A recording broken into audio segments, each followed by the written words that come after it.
नमस्कार, रेडियो साथीको विशेष प्रसारणमा दैनिक प्रस्तुति कोरोना सेरेफेरमा हार्दिक स्वागत गर्छु। प्राविधिक साथी बन्दन आचार्यसँगै म जिआर धिताल।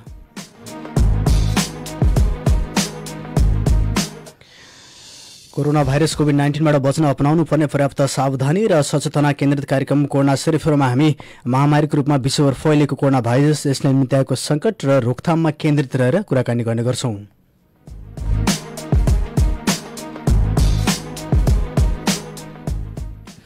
आज पनि कोरोना सेरेफेरमा कोरोना भाइरस कोभिड-19सँग सम्बन्धित पछिल्लो अद्यावधिक विवरणको तथ्याङ्कको बारेमा जानकारी अनि कुराकानीहरू त छँदैछन्।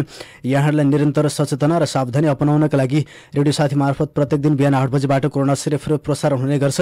रेडियो साथी 98.6 मेगाहर्जको फ्रिक्वेन्सी मार्फत प्रत्यक्ष सुन्न सक्नुहुनेछ भने रेडियोसाथी.com लगइन गरेर अनलाइन मार्फत हामीलाई सुन्न सक्नुहुनेछ। साथै रेडियो साथीले अन्य थुप्रै फेसबुक टाइमलाइनमा र रेडियो साथीको आफ्नै मोबाइल एप्स डाउनलोड गरेर यहाँको सुविधा अनुसार विभिन्न माध्यमबाट सुन्न सक्नुहुनेछ। कार्यक्रमको सुरुवातमा यहाँलाई जानकारी गराउँ कोरोना भाइरस कोभिड-19सँग सम्बन्धित विश्वको तथ्याङ्कको बारेमा। यति बेला कोरोना भाइरसका संक्रमितहरू दैनिक रूपमा लाखौंको संख्यामा थपिने क्रम जारी छ र अहिलेसम्म 1.5 करोड भन्दा बढी व्यक्तिहरू कोरोना भाइरसबाट संक्रमित भएको अवस्था छ। 1,85,110 जना कोरोना भाइरसबाट संक्रमित रहँदा कोरोना भाइरसको संक्रमणपछि मृत्यु हुनेको संख्या 5,13,000 नआएको छ। अहिलेसम्म 57,95,009 जना व्यक्तिहरू चाहिँ निको भएर घर फर्किनु भएको जानकारी छ। त्यस्तै सबैभन्दा धेरै संक्रमितहरू रहेको देश अमेरिका, जहाँ संक्रमितको संख्या 27,27,000 नआएको छ। त्यस्तै ब्राजिल दोस्रो नम्बरमा छ, 14,08,000 बढी संक्रमित रहँदा रसिया तेस्रो नम्बरमा 6,47,000 बढी संक्रमितको साथमा छ। त्यस्तै छिमेकी राष्ट्र भारतमा पनि कोरोना भाइरसका संक्रमितहरू दैनिक रूपमा 15,000 भन्दा बढी संक्रमितहरू थपिरहेको अवस्था छ र भारतमा हिजो मात्र थप 15,930 जनामा कोरोनाको संक्रमण देखिँदा कुल संक्रमितको संख्या 5,82,227 पुगेको छ भने हिजो मात्र थप 433 जनाको ज्यान गएको छ भने 10,816 जना हिजो एकै दिन निको भएर घर फर्किनु भएको छ। अहिलेसम्म यसरी निको भएर घर फर्किनेको कुल संख्या 3,45,053 रहेको छ भने 2,19,853 जना व्यक्तिहरू उपचारको क्रममा हुनुहुन्छ। यहाँलाई पुनः स्मरण गराउँ, हिजो मात्र थप 15,930 जनामा कोरोनाको संक्रमण देखिँदा भारतमा कुल संक्रमितको संख्या 5,82,227 पुगेको छ।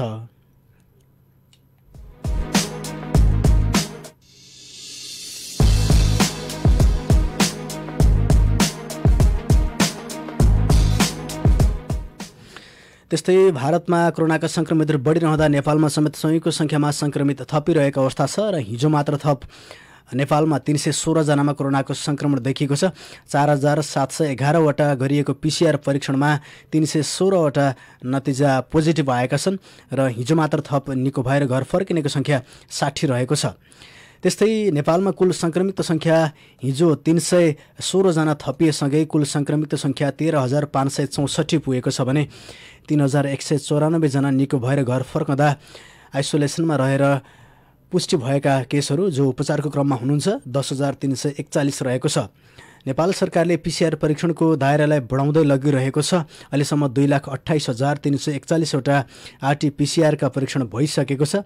त्यस्तै आरडीटी परीक्षणको संख्या समेत 3 लाख नागेको छ। अहिलेसम्म 3,620 वटा आरडीटी परीक्षण गरिएको छ।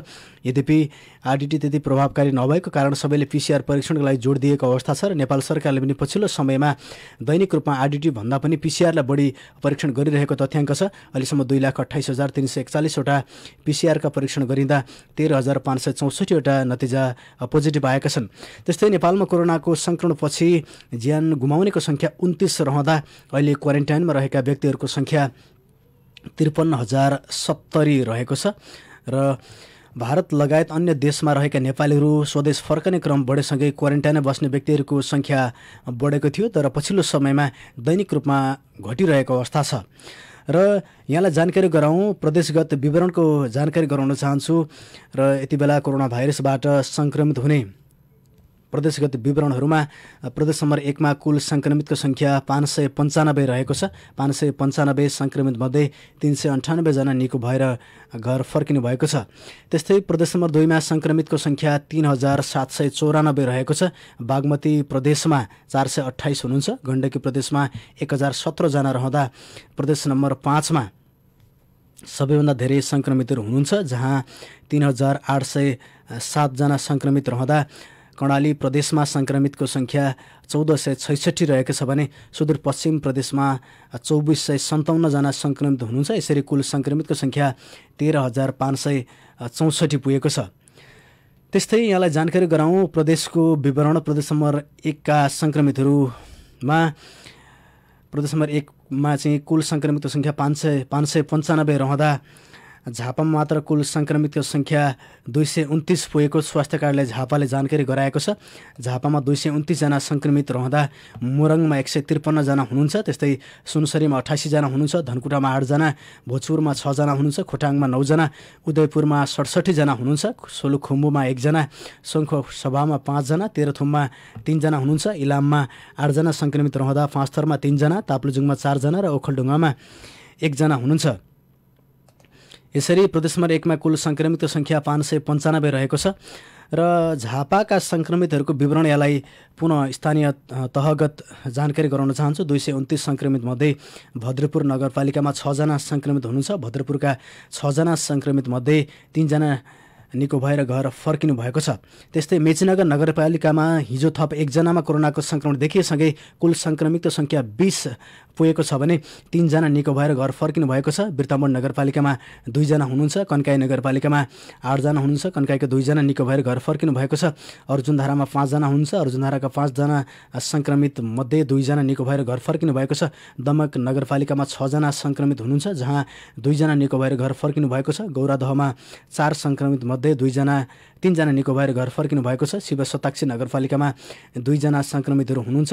बुद्ध शान्ति गाउँपालिकामा 11 जना सङ्क्रमित हुनुहुन्छ, जसमा 5 जना निको भएर घर फर्किनु भएको छ। हल्दीबारी गाउँपालिकामा 8 जना सङ्क्रमित मध्ये 1 जना निको भएर घर फर्किनु भएको छ। कञ्चनकौल गाउँपालिकामा झापाकै सबैभन्दा धेरै सङ्क्रमितहरू हुनुहुन्छ, जहाँ 129 सङ्क्रमित मध्ये 126 जना निको भएर घर फर्कदा अब 3 जना मात्र उपचारको क्रममा हुनुहुन्छ। कमल गाउँपालिकामा सङ्क्रमित सङ्ख्या 1 रहेको छ भने उहाँ निको भएर घर फर्किसक्नु भएको छ। गौरीगञ्ज गाउँपालिकामा 17 जना सङ्क्रमित मध्ये 15 जना निको भएर घर फर्किनु भएको छ। बारादशी गाउँपालिकाका 8 जना सङ्क्रमित मध्ये 7 जना सङ्क्रमितहरू निको भएर घर फर्कँदा झापा गाउँपालिकामा 2 जना सङ्क्रमित हुनुहुन्छ, जहाँ 1 जना निको भएर घर फर्किनु भएको छ। यसरी झापाका 229 सङ्क्रमित मध्ये निको भएर घर फर्किनेको सङ्ख्या 170 पुगेको स्वास्थ्य कार्यालय झापाले जानकारी गराएको छ।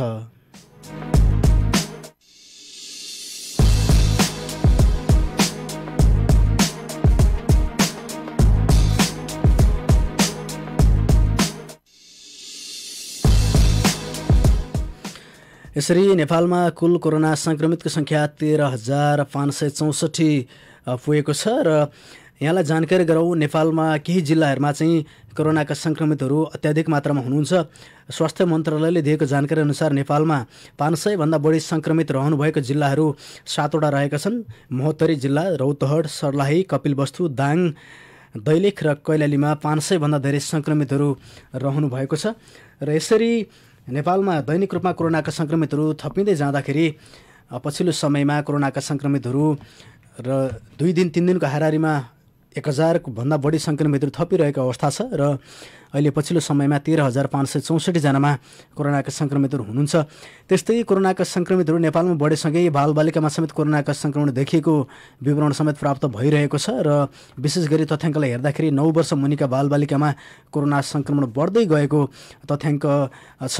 कार्यक्रम कोरोना सेरोफेरोमा तथ्याङ्कको विवरणपछि यहाँलाई पुनः स्वागत गर्न चाहन्छु। कार्यक्रम कोरोना सेरोफेरोमा आज हामी विशेष गरेर झापाको धुलाबारीमा रहेर स्थानीय सामाजिक अभियन्ताको रूपमा काम गरिरहने युवाहरूको समूह रहेको छ, जुन भर्खरै स्थापना भएको छ। धुलाबारी युनिटी स्थापना भएको छ र विशेष गरेर कोरोना भाइरसको प्रभाव बढेसँगै आम नागरिकमा सचेतना जगाउन र कोरोना भाइरसबाट बच्नका लागि उच्च सावधानी र सचेतना अपनाउनका लागि धुलाबारी युनिटीको स्थापना गरिएको जानकारी छ। र यति बेला धुलाबारी युनिटीका सचिव मनोज घिमिरे हाम्रो प्रत्यक्ष टेलिफोन सम्पर्कमा हुनुहुन्छ। आज हामी धुलाबारी युनिटीको गतिविधिको बारेमा केन्द्रित रहेर कुराकानी गर्नुहुन्छ। यति बेला मनोज घिमिरे हाम्रो प्रत्यक्ष सम्पर्कमा हुनुहुन्छ। मनोज सर, यहाँलाई स्वागत छ रेडियो साथीमा।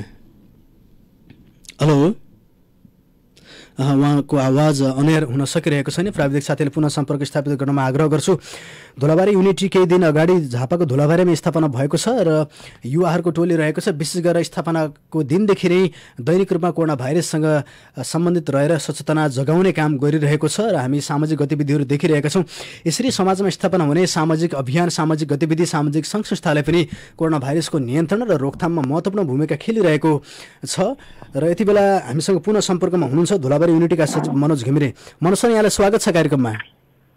धन्यवाद सर। के छ सबैभन्दा पहिला चाहिँ धुलाबारी युनिटीको यहाँहरूले किन स्थापना गर्नुभयो, पछिल्लो गतिविधिको बारेमा जानकारी गराइदिनुहोस् न। सर्वप्रथम त रेडियो साथी लगायत यो रेडियो साथी सुनिरहनुहुने तमाम हाम्रा आदरणीय श्रोताहरूमा मेरो व्यक्तिगत तर्फबाट साथै हाम्रो धुलाबारी युनिटीको तर्फबाट नमस्कार। यो धुलाबारी युनिटीको सम्बन्धमा त मैले भन्नुपर्दाखेरि विगत हप्ता 10 दिन अगाडिदेखि हामीमा एक खालका युवा साथीहरूको चाहिँ विशेष गरेर मेचीनगर वार्ड नम्बर 9, 10 र 15 का धुलाबारी क्षेत्र भन्दा जसलाई चिनिन्छ त्यो क्षेत्रका साथीहरूले चाहिँ अहिले अब लकडाउन सरकारले अलिकति केही खुकुलो बनाएसँगै विभिन्न चुनौतीहरू थपिए।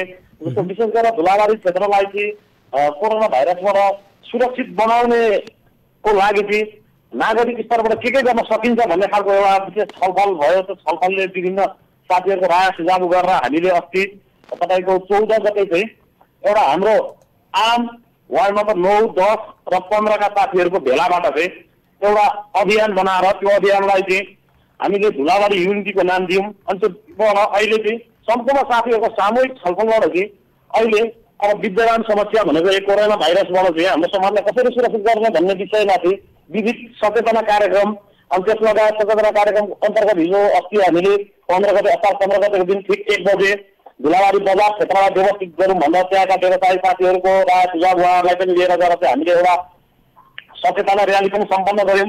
त्यो सम्पन्न गरिसके पछाडि हाम्रो हिजो 16 गते हाम्रो फेरि साथीहरू बसेर चाहिँ अब स्थानीय सरकारवालाहरूलाई चाहिँ यो बजार व्यवस्थापन सम्बन्धी कसरी अलिकति यसलाई चाहिँ सुरक्षित बनाउने भन्ने विषयमा चाहिँ हामीले व्यापक छलफल गऱ्यौँ। छलफल गरेपछि साझा सहमतिका आधारमा केही हामीले टिपोट गऱ्यौँ। त्यो टिपोट गरेका कुराहरू चाहिँ आज हामी अहिले 10 बजे फेरि साथीहरू बसेर पुनः दिउँसो 1 बजे पछाडि हामी स्थानीय सरकार लगायत चाहिँ हाम्रा सम्बन्धित वडा कार्यालयहरू प्रहरी प्रशासनमा बोधार्थ दिएर चाहिँ हामी एउटा आज ज्ञापन पत्र पनि बुझाउँदैछौँ। जस्तो अब यहाँहरूले चाहिँ नागरिकमा चाहिँ सचेतना जगाउनको लागि अभियान सुरु गर्ने भनेर सुरु गर्नु भएको छ। अब यो कुनै पनि गतिविधि गर्नको लागि आर्थिक व्यवस्थापनको पाटो पनि रहन्छ, त्यहाँ समुदायका मान्छेहरू जोडिएको हुनसक्छ। यहाँले गर्ने गतिविधिहरूलाई चाहिँ कसरी सञ्चालन गर्नुहुन्छ, त्यसको आर्थिक स्रोतको व्यवस्थापन चाहिँ कसरी गरिरहनु भएको छ? आर्थिक स्रोतको व्यवस्थापनमा यस्तो छ, अब जस्तो हामी अभियानका साथीहरू प्रायः सबै व्यवसायी साथीहरू छौँ। अब कोही अब जस्तो मतलब युवाहरू हुनुहुन्छ, विद्यार्थी साथीहरू पनि यसमा जोडिनु भएको छ। यसमा चाहिँ अहिले हामीले त्यत्रो ठुलो आर्थिक गतिविधि खासै केही पनि गरेका छैनौँ। सबैले आफ्नो समय दिइरहेको र त्यसको लागि भइसकिरहने सामान्य खर्चहरू हामी आफैबाट अहिलेलाई हामी आफैबाट स्वतः स्फूर्त हामी अभियन्ताहरूबाट चाहिँ केही सङ्कलन गरेर त्यसरी हामी चलिरहेको छ। ठिक छ। अब यो विशेष गरी धुलाबारी क्षेत्रमा चाहिँ यो सामाजिक दूरी कायम गर्ने सवालमा अथवा लकडाउनलाई पालना गर्ने सवालमा चाहिँ लामो समयदेखि समस्या भएको, भिडभाड हुने, बजार व्यवस्थापनमा समस्या भएको कुरा आइरहँदाखेरि यहाँहरूले धुलाबारी क्षेत्रबाट नै यो अभियान सुरु गर्नु भएको छ। कतिको चुनौती महसुस गर्नु भएको छ र धुलाबारीको पछिल्लो अवस्थालाई चाहिँ यहाँहरूले युवाहरूको टोलीले कसरी हेरिरहेको छ सर? जस्तो छ हामीले त्यस्तो धेरै ठुलो चुनौती यसमा देखेका छैनौँ। किन पनि देखेका छैनौँ भने व्यवसायी साथीहरू हामीसित हुनुहुन्छ। 10 number ward, 9 number ward, 15 number वार्डका केही धेरै ऊर्जाशील साथीहरू हुनुहुन्छ र हामीले यो अभियान सञ्चालन गर्दा पनि यो तपाईँहरूको साथमा हामी छौँ, हामी तपाईँहरूलाई साथ दिन्छौँ भन्ने छ। अब खालि यहाँ समस्या के रह्यो भने हामी एउटा अभियान लिएर जान्छौँ। अब हामी एउटा अभियान लिएर गएर हामी कसैलाई जबरजस्ती गर्न सक्दैनौँ। हामीले एउटा सचेतना जगाउने हो र सरकारवाला पक्षहरूलाई चाहिँ हामीले अब जस्तो सरकारले निर्धारण गरेको समय 8 बजेदेखि 5 बजेसम्म छ, त्यो समयमा चाहिँ आफ्नो व्यापारिक प्रतिष्ठानहरू सञ्चालन गरौँ। अनि जस्तै अब मास्कको प्रयोग गरौँ। अब मास्क प्रयोग गरेर मात्रै त्यो खरिद बिक्रीको कार्य गरौँ। त्यस पछाडि अनावश्यक भिडभाड नगरौँ, दोकानहरूमा अलिकति सामाजिक दूरी बनाएर कायम गरौँ भन्ने कुराहरूमा हामीलाई त्यस्तो ठुलो चुनौती छैन। अलिकति हामीले लाग्नुपर्ने हुन्छ यो कुरामा। हामीलाई अलिकति प्रहरी प्रशासनले अलिकति उहाँहरूसित पनि हाम्रो कुरा भइरहेछ, उहाँहरूले अलिकति हामीलाई सपोर्ट गर्नुहुन्छ, उहाँहरूको पछाडि हामी पनि यो कुरामा सदैव लागिरहन्छौँ। त्यसले गर्दा त्यत्रो चुनौती छैन। आजको जस्तो अब ज्ञापन पत्र बुझाइसके पछाडि प्रहरी प्रशासनसित पनि फेरि एक क्रममा कुरा गरिसके पछाडि यो कुरालाई चाहिँ अलिकति यो अलिकति खुकुलो लकडाउनलाई चाहिँ अलिक व्यवस्थित र सुरक्षित तरिकाले गर्ने कुरामा हामी विश्वस्त छौँ र यो कुरालाई हामी धुलाबारी बजार क्षेत्रमा लागू गराउन सकिन्छ भन्ने कुरामा दृढ छौँ सर। अब यहाँहरूले ज्ञापन पत्रमा चाहिँ विशेष गरी के कस्ता कुराहरू समेटेर ध्यानाकर्षण गराउँदै हुनुहुन्छ? हामीले सर यो ज्ञापन पत्रमा हाम्रा लगभग निकै छन्, समस्याहरू धेरै छन्। त्यस्तो विशेष गरेर अब यो अब हजुरको यो छोटो कार्यक्रममा मैले सबै भन्न नसके पनि यसका मुख्य कुराहरू हजुरलाई म सुनाउँदैछु। जस्तो आफ्ना व्यावसायिक प्रतिष्ठानहरूलाई सरकारले निर्धारण गरेको समयमा मात्रै सञ्चालन गर्ने भन्ने एउटा कुरा छ।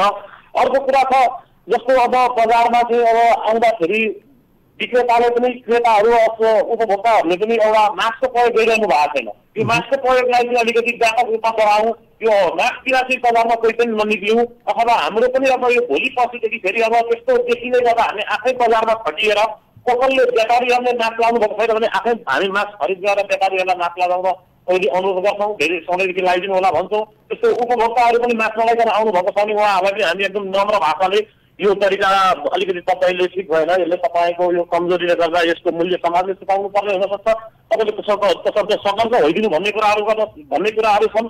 जस्तो अब ज्ञापन पत्रका सम्बन्धमा अब मेन मुद्दाहरूमा अर्को के छ भने हामीले यो विशेष गरी 15 नम्बर वार्ड हाम्रो फ्याक्ट्रीहरू भएको वार्ड हो। अनि 10 नम्बरमा पनि अब व्यवसायहरू 10 नम्बर 9 नम्बरमा चाहिँ व्यवसायहरू चाहिँ भारतबाट चाहिँ सामान आएर चाहिँ ती कन्टेनरहरू चाहिँ जस्तो अनलोडिङहरू हुन्छ। अब 15 नम्बरमा फ्याक्ट्रीहरूमा अनलोडिङ हुन्छ, त्यहाँबाट के समस्या देखियो भने जस्तो अनलोडिङ गर्दाखेरि केही समय लाग्छ। त्यो समय लाग्दाखेरि चाहिँ गाडीमा आएका चालक सहचालकहरूले चाहिँ अलिकति हाम्रो सोसाइटीमा चाहिँ अलिकति मुभिलाइज हुन देखियो। अनि उहाँहरू चाहिँ अब चिया नास्ता खान होतिर पर्खेर घुम्ने, यसो गर्मी छ शीतल खाउँ, यसो बजार घुमौँ भन्दा जस्तो निक्लिने छिटफुट घटनाहरू देखिए। अब त्यो कुरालाई चाहिँ अलिकति हामीले अब नाकाबाट भित्रिने गर्दा उहाँहरूलाई त अहिलेसम्म कस्तो छ व्यवस्था त्यो हामीलाई जानकारीमा छैन। भित्रिने गर्दा त्यो गाडीको मालबाहक सवारी साधनका भागबाट भित्रिने थियो त्यो चालकलाई सहचालकलाई तपाईँहरूले अलिकति यो क्राइटेरियामा बस्दिनु, त्यसको निगरानी चाहिँ स्थानीय सरकार प्रहरी प्रशासनले गरिदिनुपर्छ र सामाजिक अभियन्ताको हिसाबले हामीले पनि त्यस्ता कुराहरू देख्दाखेरि त्यो कुरामा हामी पनि सजग हुन्छ। अनि त्यो कुराहरू छन्। अनि अर्को जस्तो यो हाम्रो भाइजनमा नगरपालिकाले भाइजनमा मेचिनगर 11 स्थित भाइजन स्वास्थ्य चौकीलाई तयार गरिएको आइसोलेसन सेन्टरलाई तत्काल पूर्ण क्षमतामा सञ्चालन गराउँ भन्ने कुरामा पनि हाम्रो ज्ञापन पत्रमा एउटा त्यो पनि हाम्रो माग हुनेछ। अनि अर्को कुरा के छ भने अहिले सार्वजनिक यातायातका सवालमा सिटी सफारी टेम्पोहरू चलिरहेछन्।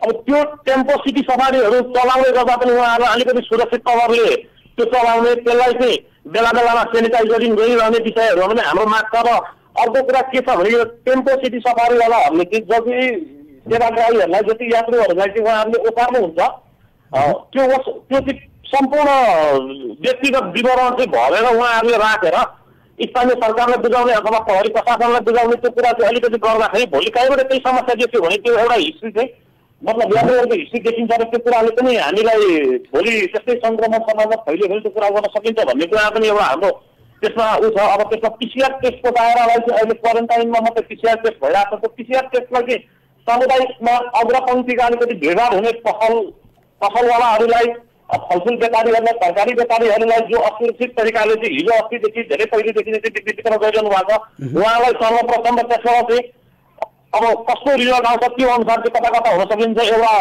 अलिकति वैज्ञानिक तवरले पिसिआरको दायरालाई पनि गरौँ भन्ने छ। अनि अर्को क्वारेन्टाइनहरूलाई जति सञ्चालन भइरहेको छ क्वारेन्टाइनहरूमा धेरै गुनासो आएको छ, क्वारेन्टाइनलाई अलिकति व्यवस्थित गरिदिनु पर्ने भन्ने छ। यहाँले जे सबै यो कोरोना भाइरससँग सम्बन्धित पछिल्लो अवस्थाको बारेमा सचेतना जोगाउनका लागि, जिम्मेवार बनाउनका लागि यहाँले महत्त्वपूर्ण कुराहरू समेट्नु भएको रहेछ। यहाँले उठाएको सवालमा अर्को सवाल म जोड्छु। जस्तो मेचीनगरमा चाहिँ यहाँले भन्नुभयो अनिवार्य रूपमा मास्क प्रयोग गर्न लगाउने, व्यवसायले प्रयोग गर्न लगाउने भन्ने कुराहरू, ग्राहकहरूलाई प्रयोग गर्न लगाउने भन्ने कुरा जोडिदिनु भएको छ। र मेचीनगरकै काँक्रेभिट्टाको सवालमा पनि केही दिन अगाडि मैले पनि त्यो अनुभव गरेको थिएँ कि कोही कोही व्यवसायीहरूले चाहिँ पसलमा अब नो मास्क नो सर्भिस लेखेर बस्नु भएको, मास्कको अनिवार्य प्रयोग गर्नुपर्ने भन्ने कुरा गरिरहनु भएको, तर उहाँहरूले नै 2-3 दिन पछाडि हटाउनु पर्ने अवस्था आएको कि उहाँहरूको व्यवसाय नै नचल्ने, कसैले मास्क लाएर नआउने र यदि त्यो लेख्ने भने चाहिँ व्यवसाय नचल्ने समस्याहरू भइरहँदाखेरि व्यवसाय पनि मारमा हुने कुराहरू पनि आफ्नो ठाउँमा रहेछन्। भनेपछि यति बेला चाहिँ नागरिकहरूलाई अनिवार्य रूपमा मास्क प्रयोग गर्नका लागि उत्प्रेरणा जगाउनु पर्ने जरुरी देखिएको छ, अथवा आम नागरिकहरूलाई चाहिँ यो सचेतना जगाउने भन्दा पनि सचेत त उहाँहरू रहनुहुन्छ। अब अनिवार्य रूपमा यो चेतना भइरहँदाखेरि पनि परिपालन नगरिएको दृष्टिकोणमा चाहिँ अनिवार्य रूपमा लगाउनका लागि यहाँहरूले गर्ने, आम नागरिकलाई गर्ने थप भूमिकाहरू चाहिँ कस्तो रहन सक्छ? जस्तो के छ भने हाम्रो अब व्यापक रूपमा अभियन्ताहरू हामी लगभग 100औं संख्यामा छौँ अहिले, त्यसमा जोडिने क्रम पनि थपिरहेको छ। त्यसमा हामी के गर्छौँ भने जस्तो मास्कलाई अनिवार्य प्रयोग गरौँ भन्ने व्यापारीहरूले भन्नुहुन्छ, हामी भन्न पनि लगाउँछौँ। हामी आफै पनि बजारतिर बेला बेलामा आफै पनि हिँडेर अब धुलाबारी बजार क्षेत्रमा मास्क नभइकन जाँदाखेरि चाहिँ यस्तो नगर्छन्, त्यो त हाम्रै लागि रहेछ, यसरी लाउनु पर्ने रहेछ भन्ने चाहिँ भावना उहाँहरूलाई हामी जगाउँछौँ।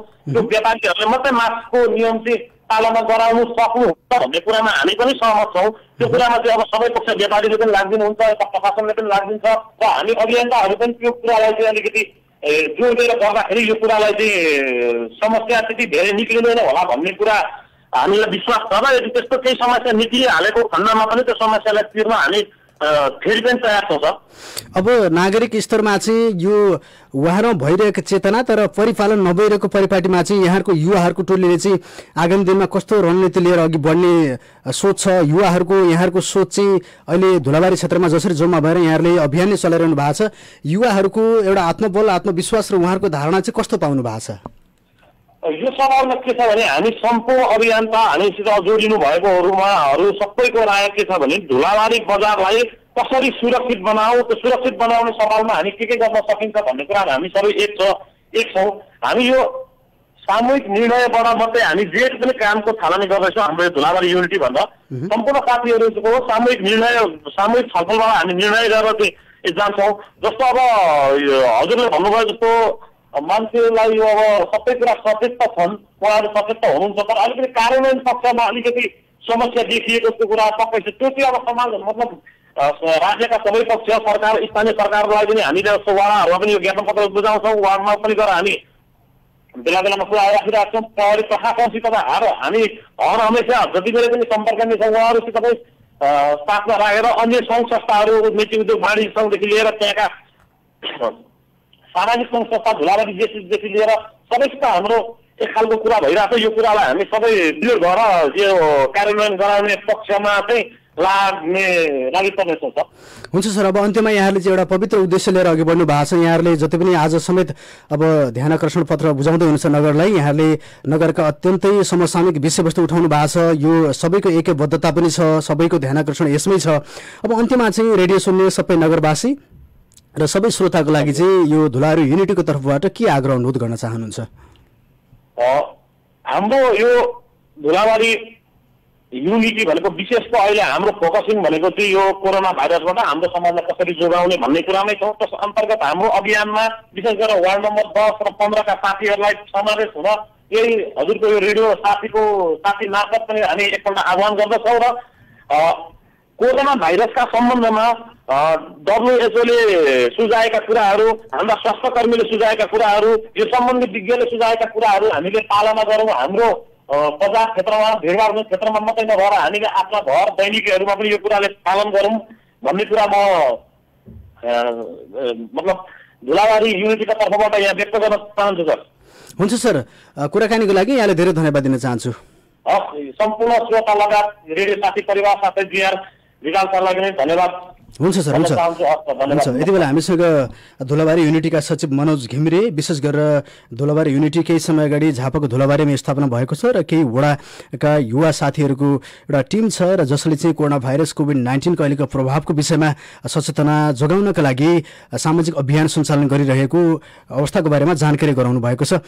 कार्यक्रम कोरोना सेरोफेरोको हामी अन्त्यतिर छौँ। आज हामीले विशेष गरी स्थानीय विषयवस्तुलाई जोड दिएर यो पछिल्लो समयमा कोरोना भाइरसको प्रभावलाई कम गर्नका लागि नागरिक स्तरमा भएको चेतनाको लेभल र नागरिकहरू सचेत भइरहँदा समेत नागरिकहरूबाट हेलचेक्राइ भइरहँदाखेरि कोरोनाको सङ्क्रमण बढ्न सक्छ अथवा हामी जति बेला पनि हामी सङ्क्रमितको दायरामा आउन सक्छौँ। त्यसैले हामी सचेत रहन अत्यन्त जरुरी छ र हाम्रा दैनिकहरू सञ्चालन गरिरहँदाखेरि र जति पनि WHO लगायत स्वास्थ्य मन्त्रालयले दिएको स्वास्थ्य मापदण्डलाई चाहिँ पालना गर्दै अघि बढ्नका लागि यति बेला सर्वत्रबाट आग्रह भइरहेको अवस्थामा पनि दैनिकीहरू चलाइरहँदाखेरि समस्या देखेको छ, सङ्क्रमण बढिरहेको छ। यद्यपि मानिसहरूको चहलपहल भिडभाड बढिरहेको अवस्थामा यस्ता सामाजिक अभियानहरूले महत्त्वपूर्ण भूमिका खेलिरहेका छन्। आज हामीले धुलाबारी युनिटीको गतिविधिमा केन्द्रित रहेर कुराकानी गऱ्यौँ।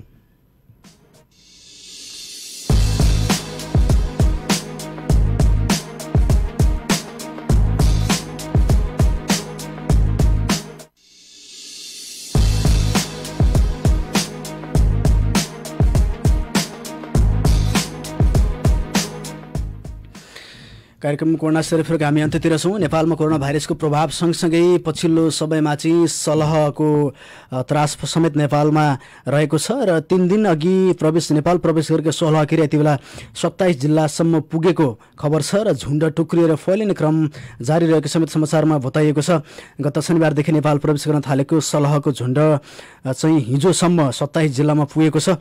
प्लान क्वारेन्टाइन तथा विषादी व्यवस्थापन केन्द्रले दिएको जानकारी अनुसार चाहिँ जति पनि झुन्डको सङ्ख्यामा आएकाहरू कलहहरू चाहिँ सलह किराहरू चाहिँ छुट्टिएर 27 जिल्लासम्म पुगेको र प्रदेशमा रहेको खोटाङसम्म आइपुगेको खबरहरू पनि छन् र यसले बाली नारीलाई ठुलो सङ्ख्यामा चाहिँ नष्ट गर्ने त्रास पनि बढिरहेको छ। यद्यपि नेपाल सरकारले चाहिँ यो प्रकोपसँग लड्नका लागि विशेष प्राविधिकहरूको टोली खटाएको समेत जानकारी गराएको छ र कोरोना भाइरसको प्रभाव सँगसँगै सलह किराको त्रास समेत कृषकमा बढेर गएको छ। हामी यो सबै प्राकृतिक प्रकोप र यो अहिलेको सङ्कटबाट चाहिँ मुक्त हुनका लागि नेपाल सरकारले तदारुकताका साथ काम गर्न सकोस् र सबै नागरिकहरूमा चाहिँ सचेत रहन संयमित रहनका लागि हामी आग्रह अनुरोध पनि गर्छौँ र जति पनि कोरोना भाइरसको प्रभाव बढ्दै जाँदाखेरि हामीले अपनाउनु पर्ने सावधानी र सचेतना छ यसमा पूर्ण रूपमा हामी संवेदनशील बन्नका लागि पनि आग्रह अनुरोध गर्न चाहन्छु।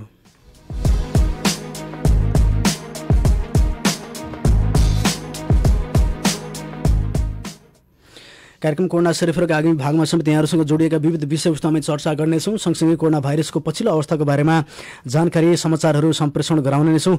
रेडियो साथीको साथमा रहनुहोला। यति बेरसम्म कार्यक्रम सुनेर साथ दिनुहुने तपाईँ सम्पूर्ण श्रोतालाई धेरै धेरै धन्यवाद दिँदै प्राविधिक साथी वन्दना आचार्यसँगै प्रस्तुता म जिआर धिताल यहाँहरू बिचबाट बिदा हुन चाहन्छु। जाँदा जाँदै यहाँलाई जानकारी गराउँ, मेचीनगर नगरपालिकाले आयोजना गर्ने सार्वजनिक सुनवाई यसपटक रेडियो साथी मार्फत हुन गइरहेको समेत जानकारी गराउन चाहन्छु। यद्यपि सूचनाहरू हामी प्रसारण गरिरहेको छौँ। मेचीनगर नगरपालिकाले चाहिँ गर्ने सार्वजनिक सुनवाई यो पटक रेडियो साथी मार्फत हुँदैछ। असार 18 गतेबाट असार 23 गतेसम्म सार्वजनिक सुनवाई सञ्चालन हुनेछ र असार 18 गतेदेखि असार 22 गतेसम्म वडागत सार्वजनिक सुनवाई हुनेछ, जसमा असार 18 गते वार्ड नम्बर 1, 2 र 3 का लागि, त्यस्तै असार 19 गते 4, 5 र 6 का लागि, असार 20 गते वार्ड नम्बर 7, 8 र 9 का लागि, 21 गते 10, 11 र 12 का लागि, असार 22 गते वडा नम्बर 13, 14 र 15 का लागि हुनेछ भने असार 23 गते नगर स्तरीय सार्वजनिक सुनवाई हुनेछ र वडागत सार्वजनिक सुनवाईको लागि सम्बन्धित वडाका वडाध्यक्षज्यूहरू रेडियो साथीको स्टुडियोमा प्रत्यक्ष उपस्थित हुनुहुनेछ। यहाँहरूले फोन गरेर आफ्ना सल्लाह सुझाव प्रतिक्रिया गुनासा प्रश्नहरू गर्न सक्नुहुनेछ। साथै असार 23 गते हुने नगर स्तरीय सुनवाईको लागि नगर प्रमुख, नगर उपप्रमुख, प्रमुख प्रशासकीय अधिकृत रेडियो साथीको स्टुडियोमा उपस्थित हुनुहुनेछ। यहाँहरूले नगरभरिका समग्र गतिविधिको बारेमा जिज्ञासाहरू चाहिँ प्रत्यक्ष टेलिफोन मार्फत राख्न सक्नुहुनेछ।